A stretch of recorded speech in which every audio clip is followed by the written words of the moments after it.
बिस्मिल्लाहिर्रहमानिर्रहीम। इय्याक नअबुदु व इय्याक नस्तईन। मोहब्बत गोलियों से बो रहे हो, वतन का चेहरा खून से धो रहे हो। गुमा तुमको कि रास्ता कट रहा है, यकीन मुझको कि मंजिल को रहे हो, मंजिल को रहे हो। जनाब स्पीकर, पाकिस्तान के आईन के मुताबिक हर पाकिस्तानी शहरी का ये हक है कि वो अपने हकूक़ के लिए पुरअमन एहतजाज करे। पाकिस्तान तहरीक इंसाफ की सियासी तारीख में इमरान खान की विजन के मुताबिक, उसके सियासी सोच के मुताबिक पाकिस्तान तहरीक इंसाफ के वर्कर ने हमेशा मोहब्बत फ़ाते आलम का दर्ज दिया है। पाकिस्तान तहरीक इंसाफ के वर्कर ने हमेशा अदम तशद्दुद का फ़लसफ़ा अपनाया है। पाकिस्तान तहरीक इंसाफ के वर्कर ने अपने लीडर, अपने कायद जनाब इमरान खान साहब की हिदायत के मुताबिक हमेशा पुरअमन जदोजहद की है, पुरअमन मुज़ाहमत की है। पाकिस्तान में 8 अप्रैल 2022 से लेकर आज तक मुसलसल आईन की पामाली हो रही है। रूल ऑफ लॉ पाकिस्तान में ख़त्म हो चुका है। जो ताकतवर लोग हैं वो मुसलसल पाकिस्तानी शहरियों को कीड़े मकोड़े समझ रहे हैं। आए रोज ऐसे वाक़े होते जा रहे हैं जिसका एक आम शहरी, एक आम पाकिस्तानी सोच भी नहीं सकता, तसव्वुर में भी नहीं ला सकता। मैं ज्यादा पीछे नहीं जाऊंगा। मेरे लीडर, मेरे कायद ने हर कानूनी दरवाजा खटखटाया इंसाफ के लिए, आईन की बालादस्ती के लिए, कानून की हुक्मरानी के लिए। पाकिस्तान तहरीक इंसाफ के वर्कर ने मुसलसल इस जदोजहद में उसका साथ दिया। इस सियासी जदोजहद में हमने वो हर कानूनी और आईनी दरवाजा खटखटाया जिससे हमें इंसाफ की तवक्को थी, लेकिन हमें जनाब स्पीकर इंसाफ नहीं मिला। दिन ब दिन जो है हमारे हकूक का कत्लेआम होता रहा। मजबूरन मेरे लीडर, मेरे कायद ने पाकिस्तानी अवाम को एहतजाज की कॉल दी। 24 नवंबर हम यहां से निकले। पेशावर रीजन, साउथ रीजन, हजारा रीजन, मलकंड रीजन, इस तरह पूरे पाकिस्तान से काफिलों ने इस्लामाबाद का रुख किया। चूंकि मैं पेशावर से था तो पेशावर के काफिले में मैं शरीक था। जनाब स्पीकर, गाजी के मकाम पर इन्होंने कंटेनर रखे थे। इन्होंने पहले हमें शेल मारे, हमने शेल का मुकाबला किया।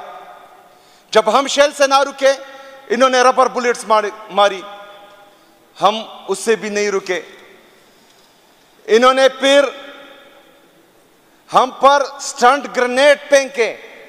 पाकिस्तान तहरीक इंसाफ के पुरअमन वर्कर्स पर इन्होंने स्टंट ग्रेनेड फेंके, और वो जो दहशतगर्दों के खिलाफ इस्तेमाल होते हैं, जो फौजी ऑपरेशन में बहुत बड़े दहशतगर्दों के खिलाफ इस्तेमाल होते हैं, वो हम पे फेंके गए और मेरे पास सबूत मौजूद हैं। मैंने वीडियो पैगाम में भी ये बात कही है। जब हम उनसे भी ना रुके, स्पीकर साहब, इन्होंने सामने से हमारे पुरअमन वर्कर्स पर, पुरअमन मुजाहिरीन पर स्ट्रेट फायरिंग शुरू की, जिसमें हमारे लोग जख्मी हुए। लेकिन पाकिस्तान का नौजवान, पाकिस्तान की आवाम ये चीज समझ चुकी है कि अगर इन गासिबों से, इन बेगैरतों से, इन 2 नंबरियों से हमने निजात हासिल करनी है तो हमने जो है इनके खिलाफ पुरअमन मुज़ाहमत करनी है। उन्होंने उन सब चीजों का मुकाबला किया। कंटेनर रास्ते से हटाए, इन्होंने फिर कट्टी पहाड़ी पर रखे, हसन अब्दाल में रखे, 26 नंबर पर कंटेनर रखे हुए थे। सब जगहों पर हमें फायरिंग से, शेलिंग से, रबड़ बुलेट से, इन सब चीजों से रोकना चाहा, लेकिन पाकिस्तान तहरीक इंसाफ का वर्कर नहीं रुका, क्योंकि मेरे लीडर, मेरे कायद ने कहा था कि डी चौक पर हमने पुरअमन एहतजाज करना है। तो हम गए, हम पहुंचे डी चौक पर, हम पुरअमन तरीके से वहां पर बैठे। जनाब स्पीकर, डी चौक के कंटेनर जिस तरह हमने हटाए, हम वहां पर बैठे तो मुझसे कुछ फासले आगे एक स्नाइपर शॉट आता है और हमारे एक वर्कर को यहां सर में गोली लगती है। उसको हम उठाते हैं, गाड़ी में लेके जाते हैं हॉस्पिटल।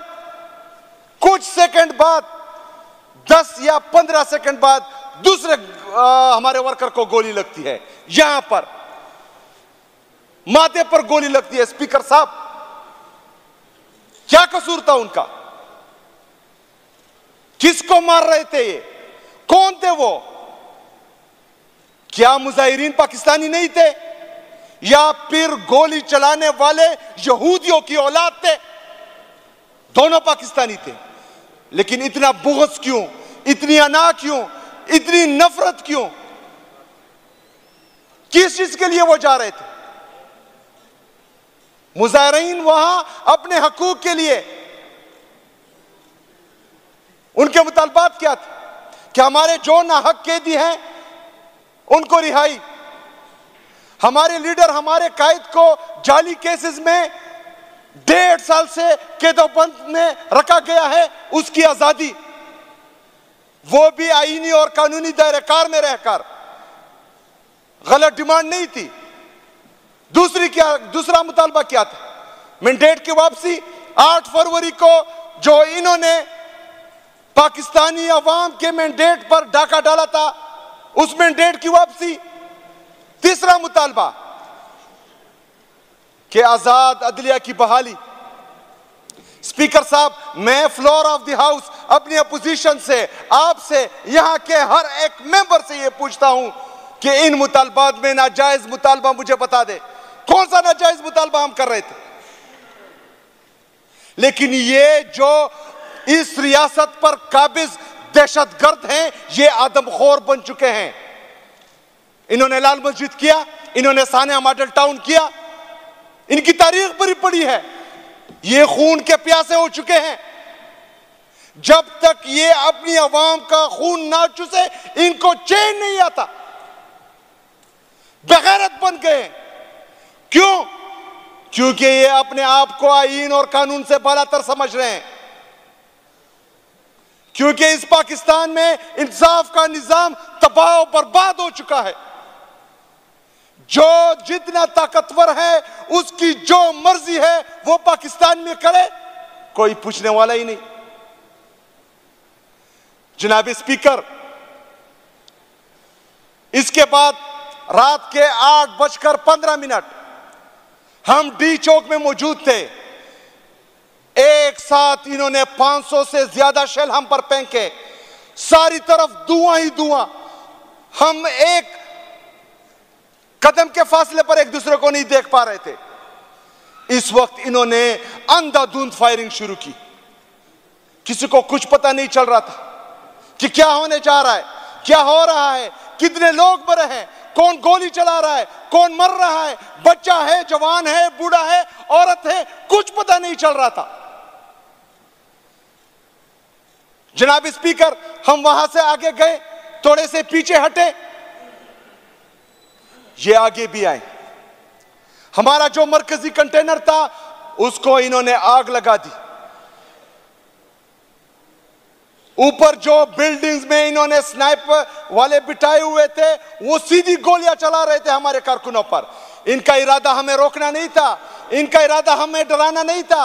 अगर इनका ये इरादा होता कि हम डर जाए, अगर ये इनका इरादा होता कि हम रुक जाएं, ये माथे पर गोली नहीं चलाते, ये पांव में गोली चलाते। ये बेगैरत जो हुक्मरान बैठे हुए हैं, बेगैरत जो गाली मुझे मुंह में आ रही है, मैं कह नहीं सकता क्योंकि फ्लोर ऑफ द हाउस, लेकिन इन बेगैरत जो इस कत्ले आम के बाद टीवी पे आकर बकवास कर रहे थे कि हम भागे, बगैर तो हमने सारी गोलियां माथे पर खाई हैं और सीने पे खाई हैं। जो भागता है वो पीठ पर गोलियां खाता है। हम डटे रहे वहां पर अपने कायद के हुक्म पर, अपने हकूक के लिए, पाकिस्तान में हकीकी आजादी के लिए, आईन और कानून की बालादस्ती के लिए हम वहां खड़े रहे। हम भागे नहीं, क्योंकि गोलियां हमने सीनों पर खाई है। जनाब स्पीकर, जब हम पीछे हटे इन्होंने वो जगह कब्जे में ले ली। हमें अपने जो शहीद हैं उनका पता नहीं चला, हमारे जो जख्मी हैं उनका हमें पता इसलिए नहीं चला क्योंकि ये आदमखोर वहां पर खड़े हो गए और उसके बाद रात के 11:15 बजे से लेकर 12:30 बजे तक इन्होंने दूसरा ऑपरेशन किया, जिसमें इनका इरादा था कि हमारे वजीर आला खैबर पख्तूनख्वा और हमारे कायद, हमारे लीडर जनाब इमरान खान साहब की एहलिया बुशरा बीबी को ये जान से मारना चाहते थे। इन्होंने दोबारा वही किया, दोबारा आंसू गैस फेंके, दोबारा धुआं ही धुआं था, दोबारा इन्होंने क्रैक डाउन किया और सीधी फायरिंग शुरू की। वहां पर हमारी जितनी गाड़ियां थी सबके सब तोड़ दी। इस दौरान हमारे कारकुन डिस्पर्स हुए, गलियों में चुप गए क्योंकि आदमखोर आ रहे थे। जनाब स्पीकर, ये गलियों में गए, गलियों में हमारे कारकुनों को इन्होंने मारा। इनका इरादा हमें रोकना नहीं था, इनका इरादा हमें मारना था, मासूम शेरियों को मारना था, पुरअमन मुजाहिरीन को मारना था। हमें मार दिया, शहीद कर दिया, जख्मी कर दिया। जनाब स्पीकर, इससे ज्यादा ताजुब की बात यह है कि जब दुश्मन से भी लड़ाई होती है तो वो आपके शहीद आपको वापस करते हैं। हमारे अपने पाकिस्तान के सिक्योरिटी फोर्सेस हमें अपने शहीद नहीं दे रहे जो इन्होंने शहीद किए। अगर कोई अपना बेटा या भाई या बाप जो इन्होंने शहीद किया वो मांगने चले जाए, ये उनसे एफिडेविट लिखते हैं कि आप लोगों ने ये नहीं बोलना कि ये जो है पाकिस्तान तहरीक इंसाफ के एहतजाज में शहीद हुआ है। वो बेचारे क्या करें, उन्होंने तो एफिडेविट देना है क्योंकि उन्होंने तमाम लवाजमात पूरी करनी है, उनका कफन और दफन करना है, जनाजा पढ़ना है, खून का रिश्ता होता, उन्होंने वो एफिडेविट दे देते हैं। कई लोगों के साथ इन्होंने परसों से यही काम किया है। जनाब स्पीकर, हम मुसलसल पाकिस्तान में आईन और कानून की बालादस्ती के लिए जदोजहद कर रहे हैं। हम उस दिन भी निकले 26 और 27 की दरमियानी शब हमारे साथ ये जुल्म और ये ज्यादती हुई। हमने अपना काम कर दिया, हमने शहादतें दे दी, हमने इस मुल्क की खातिर, इस कौम की खातिर पाकिस्तान तहरीक इंसाफ के वर्कर ने शहादतें दे दी। लेकिन इसके बाद ये सिर्फ मेरा पाकिस्तान नहीं है, ये सिर्फ पाकिस्तान तहरीक इंसाफ के वर्कर का पाकिस्तान नहीं है। यहां पाकिस्तान में 24-25 करोड़ पाकिस्तानी बसते हैं, उसमें मुख्तलिफ मकतबा फिक्र के लोग रहते हैं। अगर फर्ज करें मुझे शहीद किया जाता है या जख्मी किया जाता है और मैं अस्पताल जाता हूं तो डॉक्टर का यह फर्ज बनता है कि वो अपनी ड्यूटी सर अंजाम दे और पूरी दुनिया को बताए कि इन्होंने उस रात क्या किया है। अगर फर्ज करें मैं इस कौम के लिए, इस मुल्क के लिए कुर्बानी दे रहा हूं तो हमारे जजेस का यह फर्ज बनता है कि वो ये पाकिस्तान में आईन और कानून की बालादस्ती लाए, हमें इंसाफ दे, हमारे साथ जो जुल्म हुआ है उसका पूछे। इंशाल्लाह हम पूरी उम्मीद है।